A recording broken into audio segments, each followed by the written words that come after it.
Welcome back, guys. So basically, I am back after a while. It's been a long time since I was able to record anything because life's been busy. But yeah, we were basically just clearing out the cons. Essentially, what happened was, for a quick recap, was we saved Tandy, brought her back to Aradesh. Unfortunately, Ian died in the fight, so basically we're back to no companions. So it was fun while it lasted. Basically what's been going on lately is I finished the Fallout TV show. Yeah, finished it. It was alright. I mean, it was alright as in, like, I'm treating it as like a carnival ride. Essentially, like, it's a Fallout themed carnival ride. I enjoyed it for what it is. There were some things I really liked, and there's some things that I did not like. Everyone's talking about the controversies with the lore, and yeah, the lore doesn't really make that much sense. The oh, well, raiding party, sick. Um, Essentially they changed the geography of certain places. Basically meaning, like, it doesn't really make sense. Like, they merged Boneyard and Shady Sands into one place, whereas in Fallout 2, obviously the Boneyard and Shady Sands are two different areas, and there you go, boom. Some delicious crits over there. Reload. And I'm just gonna get closer. This guy's gonna keep shooting me. He's gonna miss. I'm just gonna get close. Can I open my inventory now? Okay. Ouch. Ooh. Okay, I gotta heal this turn, that's for sure. Good thing that they are all carrying stimpaks back at the base. So basically, there was a lot of tomfoolery going on with the Bethesda treating the lore properly, but it's nothing new. I mean, for example, in Fallout 4, they had included Jet in a vault, whereas a Jet was a post-war uh, drug developed by Myron, who we will meet in Fallout 2. Uh, Basically, that's where Jet comes from. It's a post-war drug. It was never a drug that was before the war, so it being included in the vault makes absolutely no sense. And I gotta reload. Okay, do I have a second gun in my... Yeah, I do. I can shoot this. Do some damage.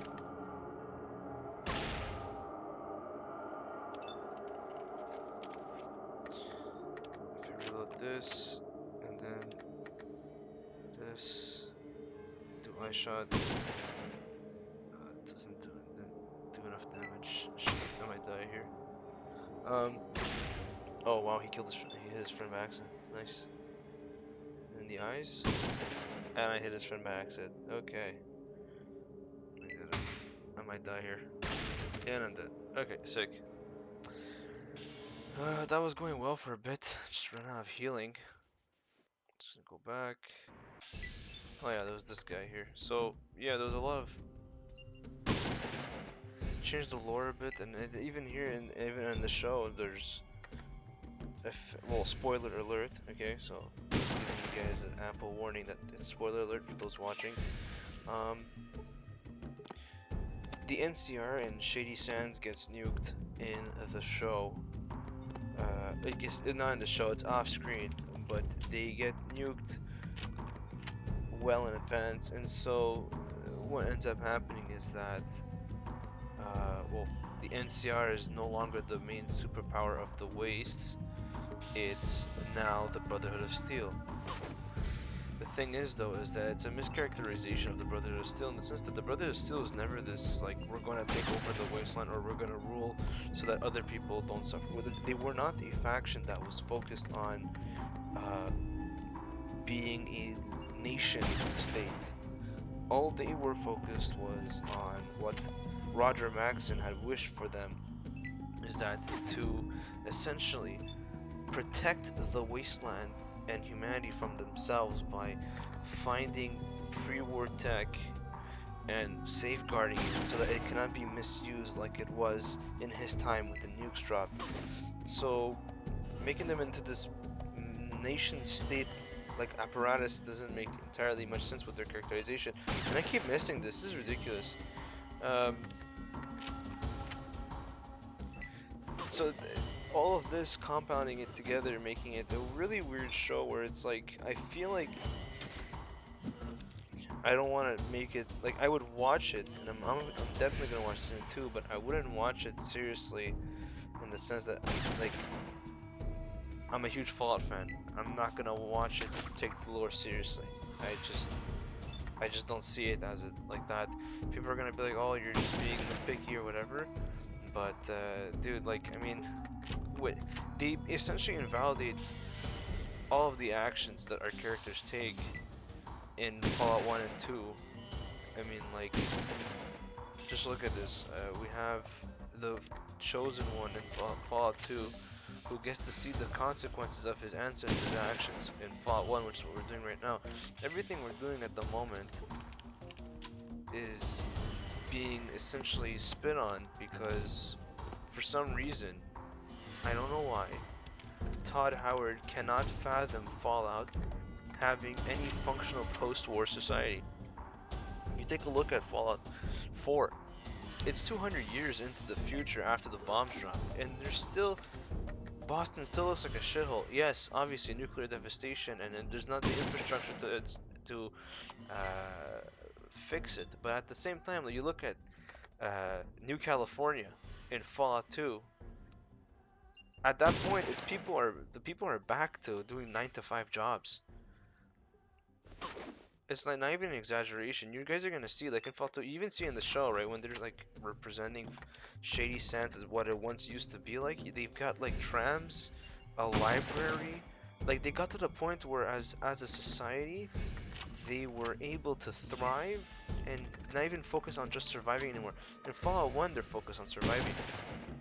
But after the events of Fallout 1, they're able to finally set aside that and focus on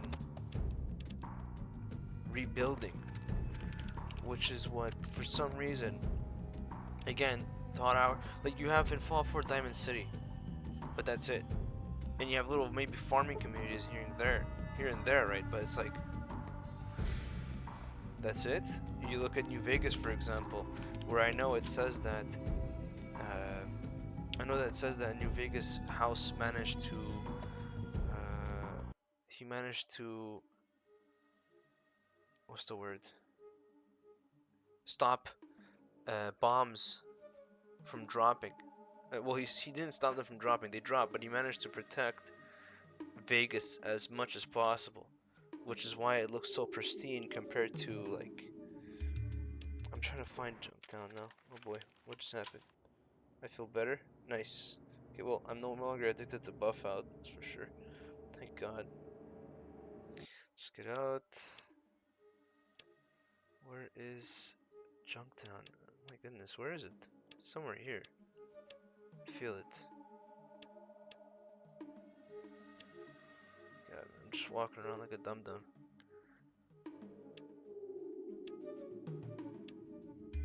It's somewhere here. This is not... Am I... Oh. Okay, these are ghouls. I'm not gonna waste my ammo on them. But I really hope I'm not in Necropolis yet, because then I'm going to get demolished. Um, but yeah, so that's essentially that, and now I'm going off on a tangent, but it's just... I don't know, man. I just didn't like the lore changes, the direction. It makes everything futile. It just does feel. That's what it feels like. It just makes everything that us as players who went through Fallout 1 and 2, everything we've done to make, like, let's say you did a good karma playthrough, and the endings you get are super hopeful for rebuilding a better future and everything like that, which is like the whole point of Fallout. Was like, how would a post nuclear war, nuclear world look like? Who would rebuild? What would be rebuilt? Would it repeat the same mistakes of the past, etc., etc.? Like all these cool and interesting questions would be answered, and the player would be the the catalyst of shaping the future of the region he's involved in.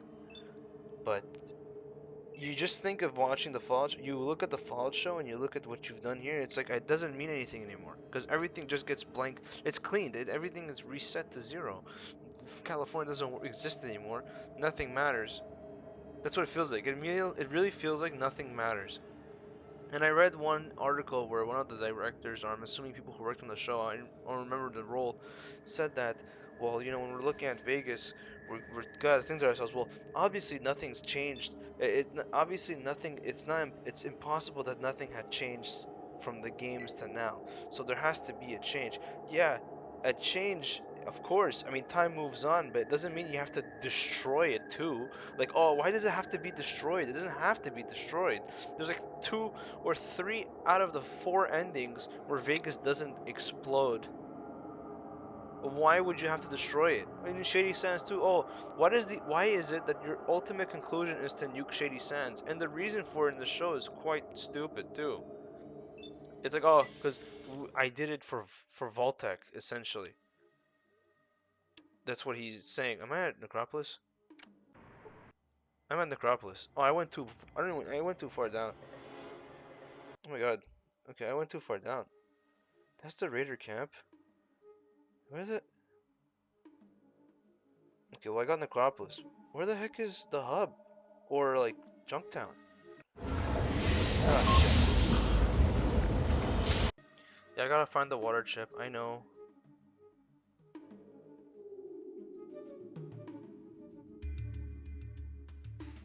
Oh shit. Oh my god. Run! Run! So many mole rats. Move!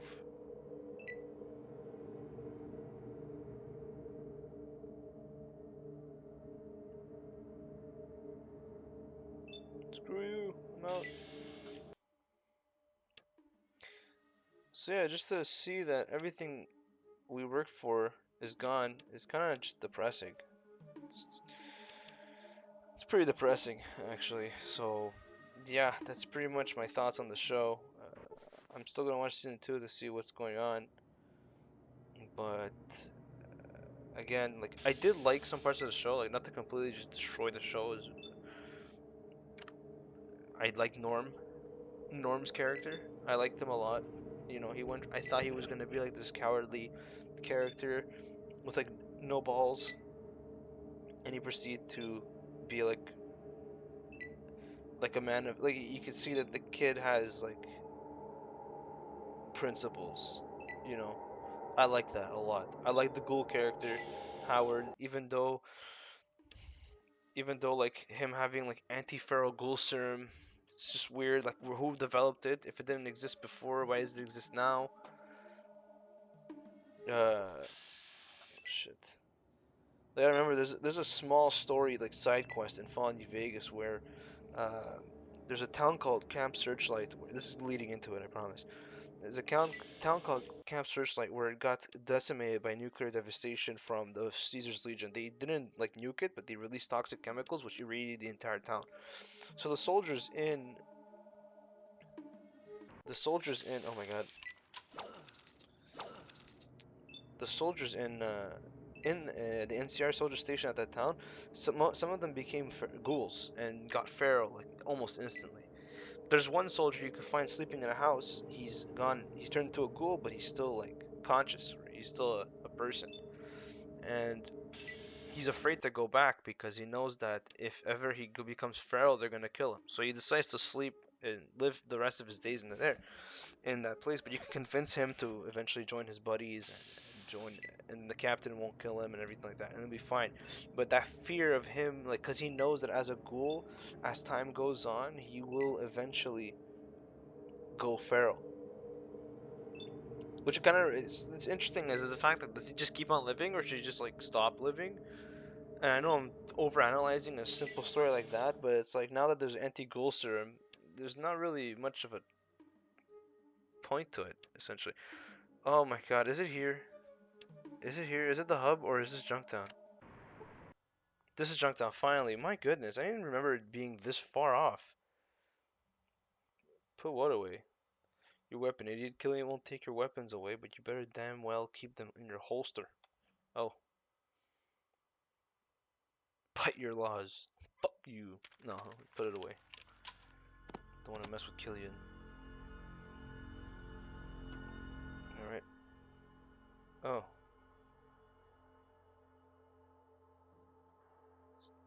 No strange I met during the night. Oh, really? No. Fuck. Really? Can I talk to you? And like, I'm sorry the gates are closed. Damn, that was a speech check. I remember because you could go in whenever you want. And he'll be like, ah, you know what? You see, I already have 75 days left. Can I go in?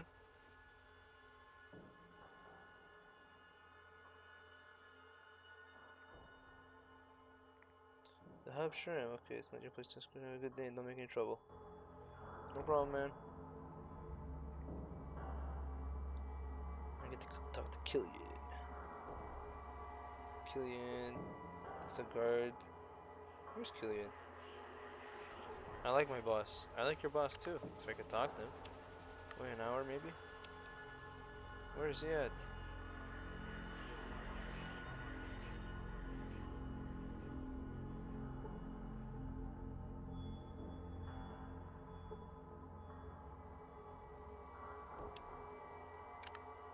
Where's your boss? Hello? Killian?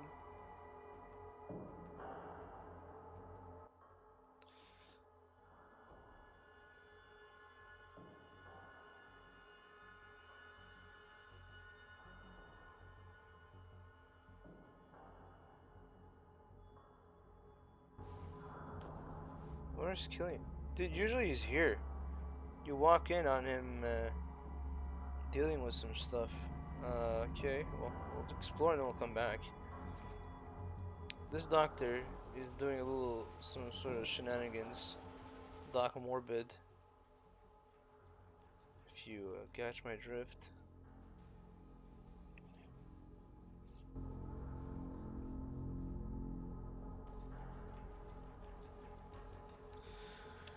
I'm gonna save because I know it's gonna be waiting for me and I don't want to get hurt. Junktown.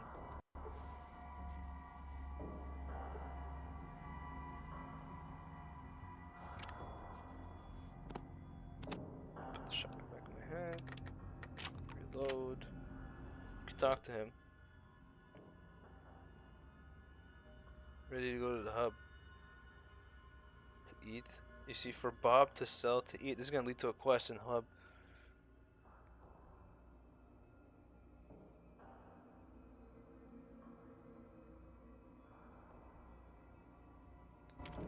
So this is proof that